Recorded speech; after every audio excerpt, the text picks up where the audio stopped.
Welcome to Spooky Maps Spooky Hour podcast, hosted by me, Tim. SpookyMaps.com is your map to all things spooky. Have you ever seen something scary, paranormal, or unexplained and wanted to know if someone else has seen the same thing? Well, that is what Spooky Maps aims to help you out with. We take first-hand experiences of the paranormal and strange and organize them by location. The Spooky Hour podcast is a collection of some of the best submitted encounters. If you have had a spooky experience, please call or email us your encounter. You can email us at report@spookymaps.com. That is report@spookymaps.com.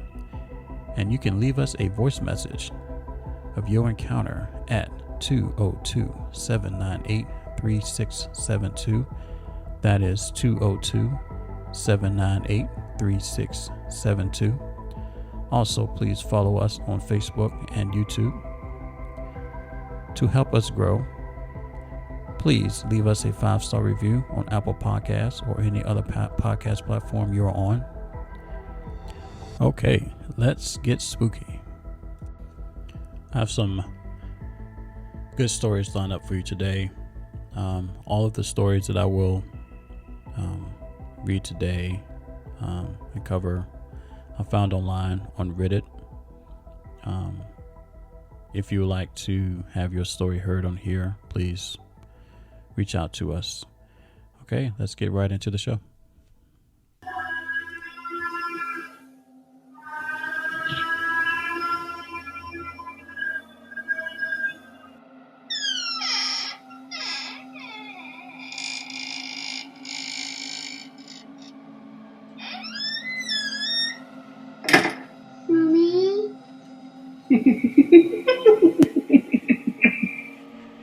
This is the Spooky Hour podcast.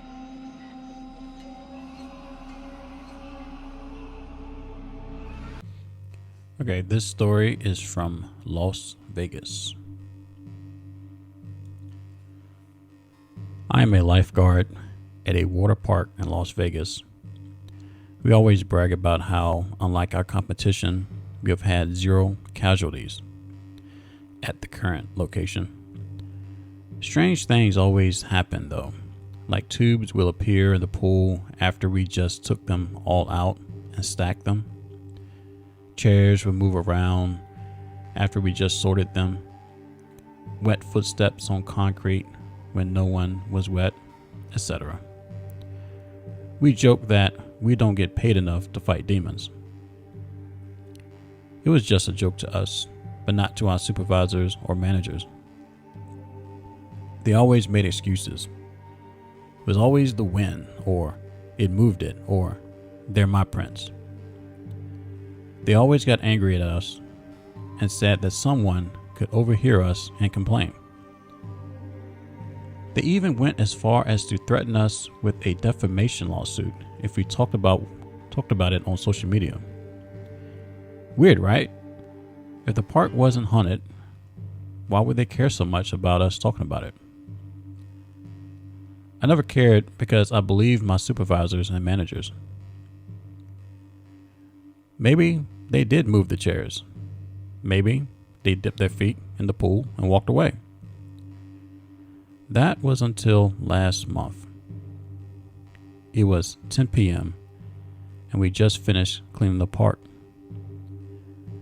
I had to stay late because I was getting a ride from my supervisor, Ryan. We were the few people left in the park, so we were doing a final walkthrough just to make sure everything was clean. We only had a flashlight and a few light posts illuminating our path around the park. We were walking by some slides when I heard someone, a woman, say, "Hello?" I looked at Ryan, who didn't seem to hear it. Then we heard her again. "Hello?" I freaked out, and Ryan, again, didn't seem to hear it. "Did you not hear that?" I said to Ryan. He shrugged and continued walking. I stopped and said I didn't want to do the walkthrough with him. He rolled his eyes and said if I didn't, I am refusing to work, which isn't a good thing to say to your supervisor. He told me I was probably just hearing things. I got a hold of myself and continued walking. We started getting to the back of the park where the light posts were dimmer, and it was much quieter since we were further from the running water in the slides. Ryan and I started talking about school and college and what we were going to do when the season ends when I heard it again. But it sounded closer this time. Hello? Anyone there? She sounded very confused and tired. I jumped and again, Ryan didn't care at all. I was so freaked out. I started feeling nauseous. I wanted to go home, but Ryan was my ride home, so I had to stay. What happened next haunts me to this day. After we heard the voice, we heard what sounded like someone climbing out of the lazy river soaking wet. No one else is here. If they were, they would be in the office. No one should be swimming. Ryan was angry. He thought a lifeguard snuck into the river. He turned around and started yelling, "What the F? Go home. This isn't funny." He froze. I said a quick prayer and turned around. There was a lady soaking wet, wearing a park shirt with a logo on it. But the logo looked very 2000s. I know what our shirts look like. I stand in the shop all the time to get some AC. I have never seen that shirt. She was hunched over and her hair covered her face. She spoke. "Hello, can you help me?" Ryan grabbed my arm and bolted to the office. Lifeguards weren't allowed inside the office ever. It's a whole thing. But he let me come inside. He pulled one of the managers into the supply room and shut the door. Another supervisor started asking me if I was okay. I was breathing heavily and couldn't speak, but I nodded yes.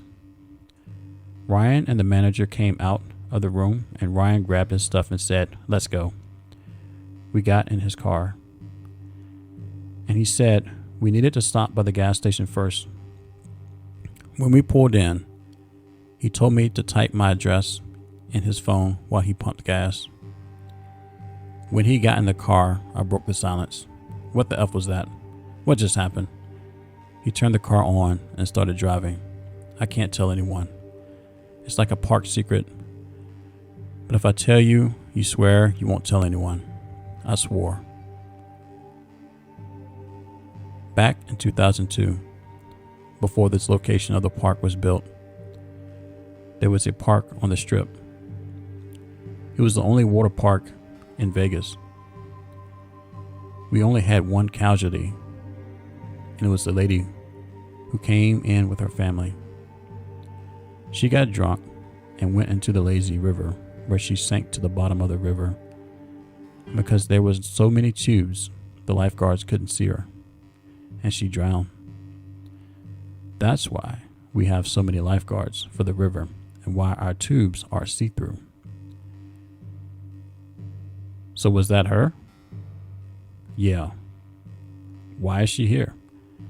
I don't know. She's probably confused. She's always asking for help.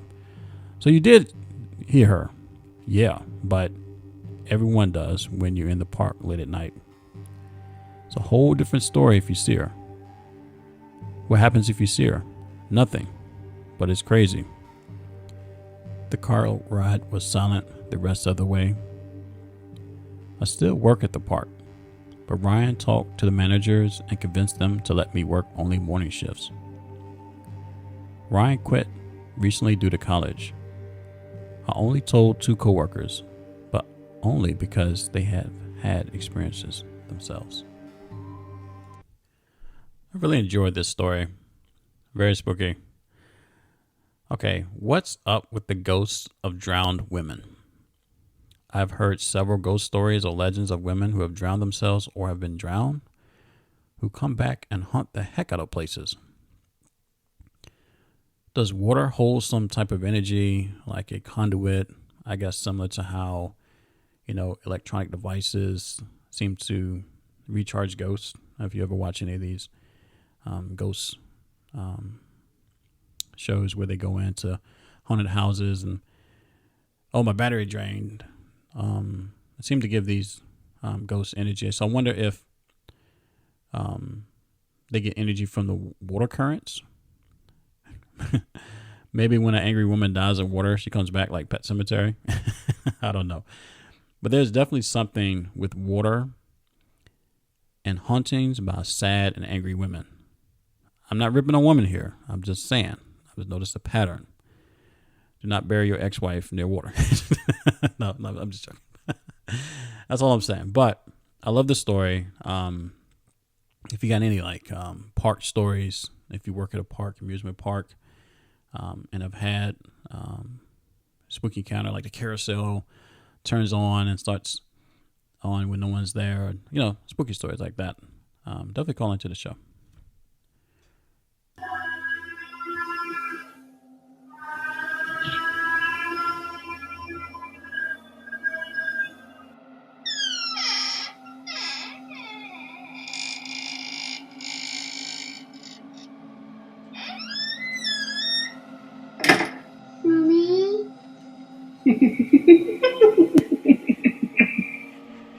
This is the Spooky Hour Podcast.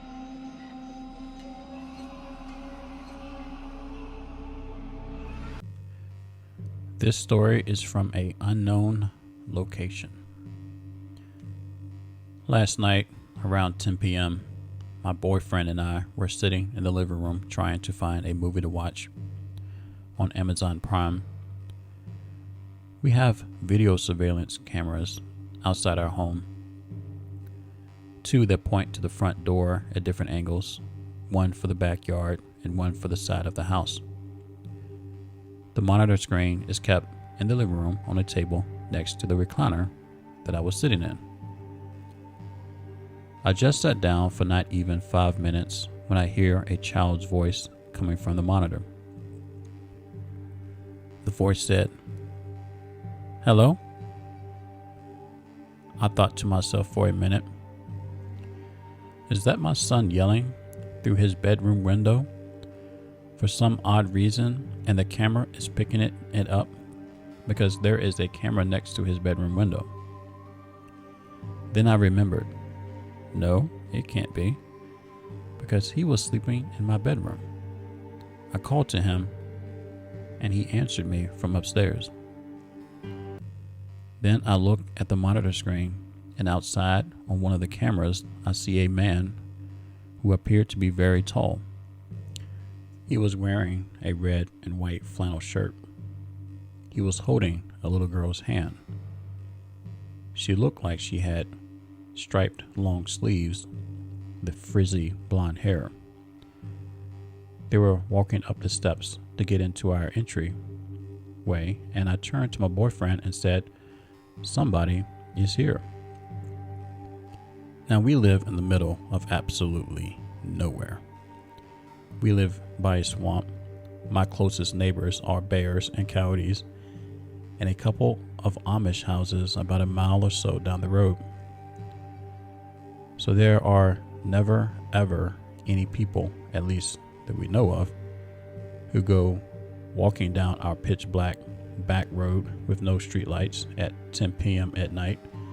So it seemed very strange to us. Just as the man and the girl get to our front door, my boyfriend opens the front door, and they are not there. Not a single trace of them. My boyfriend goes outside to the road to see if he could see any cars, but there was nothing. We thought maybe they are having car trouble and stopped for help, but there are no signs of that being a possibility. I let the dog outside, and my boyfriend went back out with a flashlight, but nothing was there. We watched the camera footage, and the people coming to the door never recorded. We reviewed old camera footage and saw nothing that looked or sounded like that. And we don't know people who fit that description. My boyfriend does not believe in ghosts. But seeing that we have had no explanation for it, I think he has changed his mind. We lived in that house for 4 years, and I personally have never experienced anything until last night. My boyfriend admitted that one night while I was at work, he saw something moving in the yard and thought it was an animal. But when he went out to look for it, nothing was there. But my son's tire swing was swinging back and forth like crazy.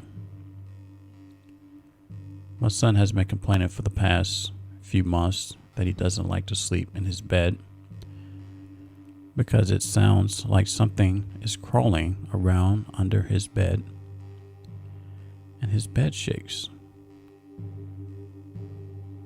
The original part of the house was built in the 1800s and was used as an old schoolhouse. An addition was put on to the house 20 years ago to make it bigger.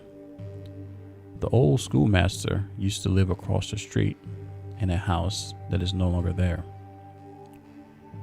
I talked to my boyfriend and we both agree that what happened was really weird. And we have come to terms that it probably was a ghost sighting. I know I'm not crazy because he saw them and heard the voices too. I have seen many ghosts in my lifetime, and I just wondered what took so long for me to see one here.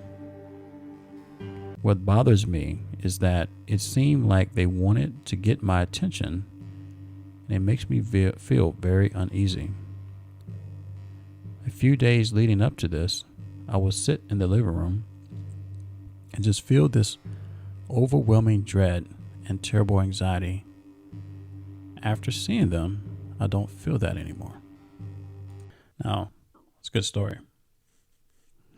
My opinion is the reason they didn't see anyone when the boyfriend opened the door is because they had already come in and made themselves at home. The ghost was like, "Hello, nice to meet you. We're moving in." It does appear that paranormal activity picked up once the ghost made their presence known. I have heard of this happening before. If you ever have a similar situation, I suggest that you evict the ghost quickly before they make themselves at home, like before they settle in. I've heard that it gets more difficult then. And also, kids always seem to pick up on it first. It saddens me when parents dismiss or shut down children's reports of paranormal activity in the house. I think they should definitely listen.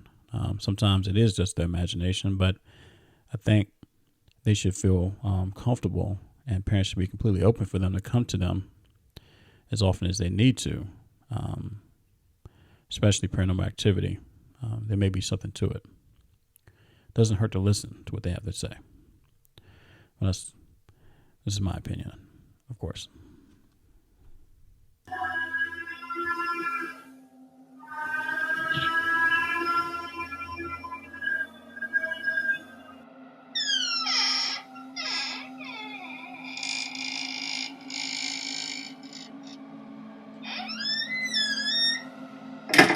Mommy?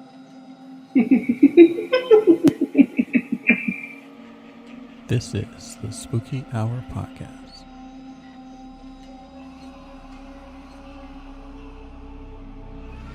This encounter is from an unknown location.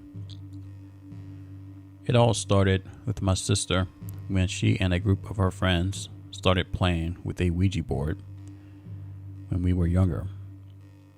My sister and her friends were between the ages of 10 and 12, and I was 7. My grandmother told me that because I was the youngest and the most innocent of the group, something latched onto me. I have many stories to tell, but I will tell some of the shorter stories.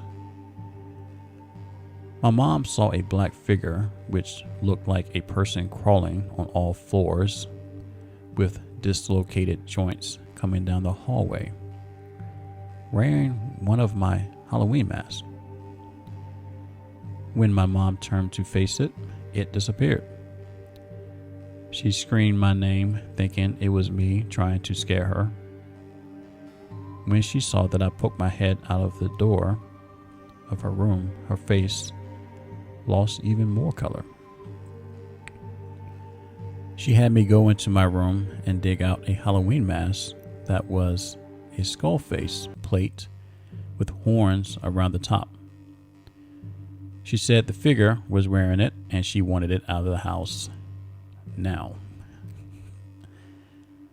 On 3 separate occasions, my grandmother had woken up to a little boy wearing an early 19th century sailor suit, and when she looked closer at him, she could see that his skin was pale, and it was dark blue/black around his eyes and lips.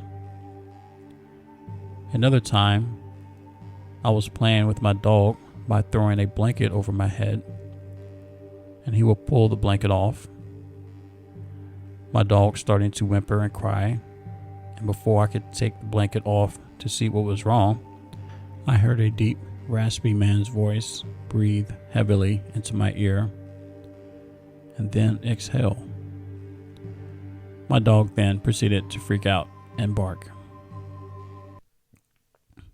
That's a good 3 little stories there. I like those. I have never played with a Ouija board, and I never plan to. I've heard so many stories of Ouija boards, and the bad ones seem to outnumber the good ones. I have only heard from a few people who claim to have been able to use them without releasing hell into their lives, and I'm skeptical of their claims. I'm going to try to stay as neutral as possible on my next statement without being too religious. If Ouija boards do work at helping you contact the spirit world, how do you know if the spirit or ghost is bad or good? Ouija boards isn't a game like Monopoly with clearly defined rules or parameters. With a Ouija board, there's the potential, if believed, to open a door to the spiritual world. And you wouldn't know, how do you know how to close it if you did open one? And who is a qualified expert to train someone how to close that door if one existed? It's my opinion. If I was a lonely ghost, why would I leave the person alone who was the first person to talk to me in 1,000 years?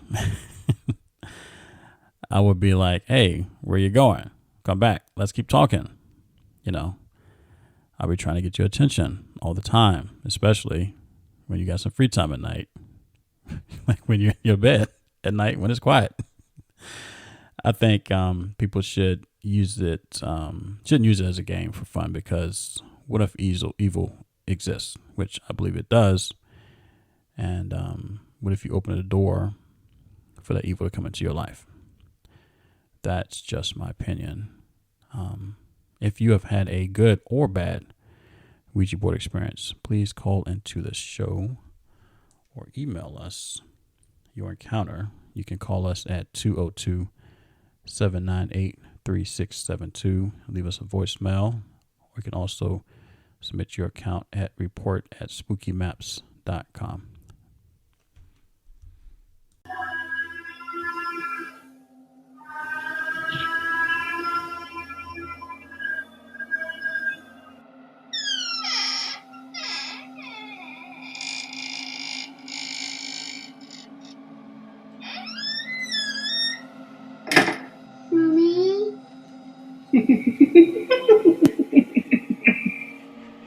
This is the Spooky Hour Podcast.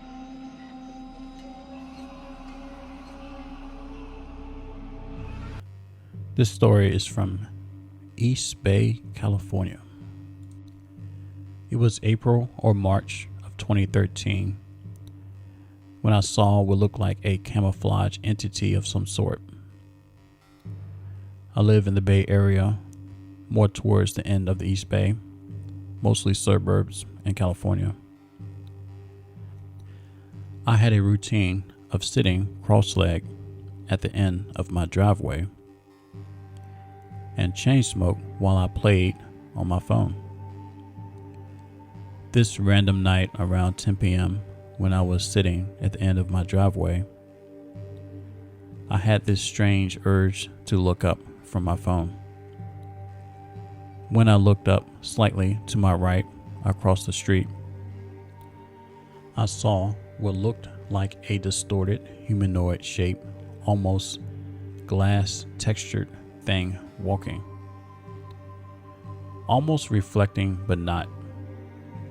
I stared at it for a while, trying to make sense of what I was looking at, and I could see through it, yet see the neighbor's lights reflecting in it. I could only make out what was the top half of whatever this thing was, and it had this weird, almost walking movement that I couldn't make out completely. I stared at it for what felt like forever, and I became completely overcome with fear. So I looked down and tried not to think about it or acknowledge it. I wanted to get up and go back inside, but I was cross-legged, sitting, and that would be difficult to get up. So I acted stupid in my fear and counted to 10 in my head to build up the courage to get up and walk inside. I got up and power walked straight to my room and locked all the doors on my way in. It's been 8 years since I saw that thing, and it's forever been engraved in my memory. It looked close to what those Predator movies depict. I know that sounds ridiculous. Was it in my mind, or has someone else seen the same thing or something similar? I don't sit down to smoke like that anymore since that experience. It has changed my perspective. Okay, that was I would classify as a predator sighting, or, if you have seen something similar to this, I definitely want to hear from you. I'm fascinated by these accounts. I have listened to easily over 1,000 paranormal stories over the years, and I've probably only heard about 10 of these accounts. So please reach out to us if you have had a similar account.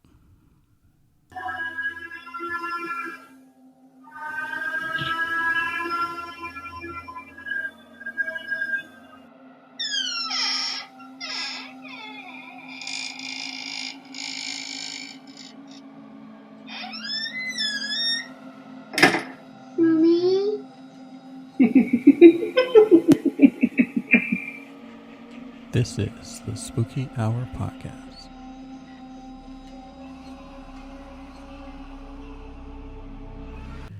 This story is from an unknown location. About a month ago, on a Friday night, our 6-year-old comes tearing ass out of the bathroom, crying hysterically. He begins to tell us about the shadow person he just saw in there, and we were very skeptical. Well, fast forward to a week ago, and now I'm not sure if he was imagining it. We had stayed up, and my girlfriend enlisted me to help her dye her hair, when all of a sudden 2 of our 4 cats start raising holy hell in the very same bathroom.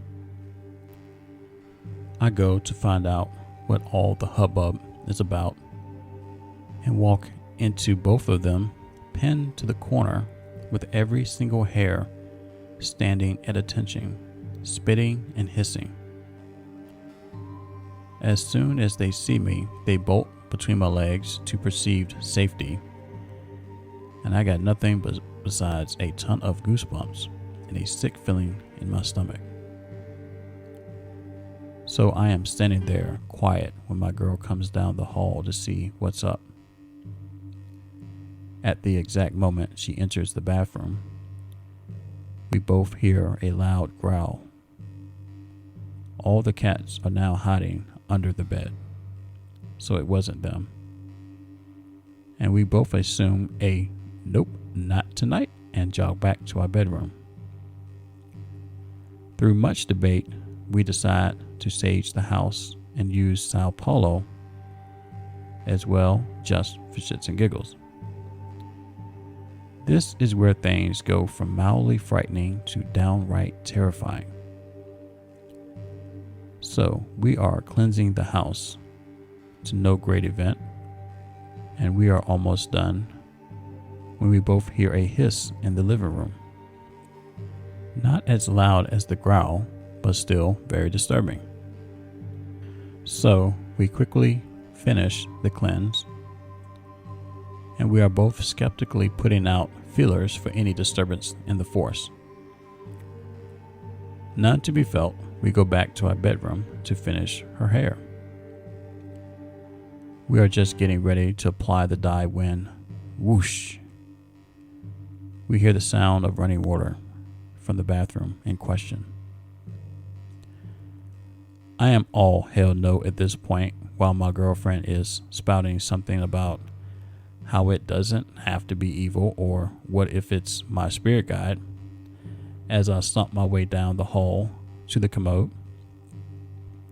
Sure enough, the hot water is running full blast. Something about the steam pouring out from the sink that makes me think it must be demonic, although I can't for the life of me tell you why that is. So I turn off the sink, and in the surest of myself voice that I can muster at this point, I began to reclaim our space as I turn off the faucet. Then, just like that, it's all quiet again. We've heard a few bumps and creaks since, but nothing definitely paranormal since then. I stated this earlier in the show, and I will say it again. I believe the quicker you evict negative spirits out of your home, the easier it will be to remove them. It sounds like they tackled the issue quickly and was able to rid their home of any negative entities. But also, there again, the child was the first to pick up on it. I'm telling you, you should definitely listen to your children. If you believe that your home may be affected by a negative force, I plan to at some point post some tips on YouTube on how to deal with negative paranormal activity in your home from a Christian perspective. Now, I can only offer tips of what I'm familiar with and personally use. Now, there are other ways for what to deal with it, like saging, but I have no experience in those. Pretty sure there's plenty of clips out there for those if you need to find. That will do it for this week's episode. SpookyMaps.com Spooky Hour Podcast is hosted and produced by me, Tim. If you have had a spooky encounter, if you have seen something paranormal, strange, or weird, you can call in and leave us a audio message at 202-798-3672. That is 202-798-3672. You can also email us your encounter at report@spookymaps.com. That is report@spookymaps.com. I look forward to hearing from you. You can also follow us on YouTube and Facebook. You can go over and please like and subscribe on YouTube. Also, please leave us a 5-star review on Apple Podcasts or whatever podcast platform you are using. Please share us with your friends and family. Help us grow. And have a great week, and I will see you in the next episode.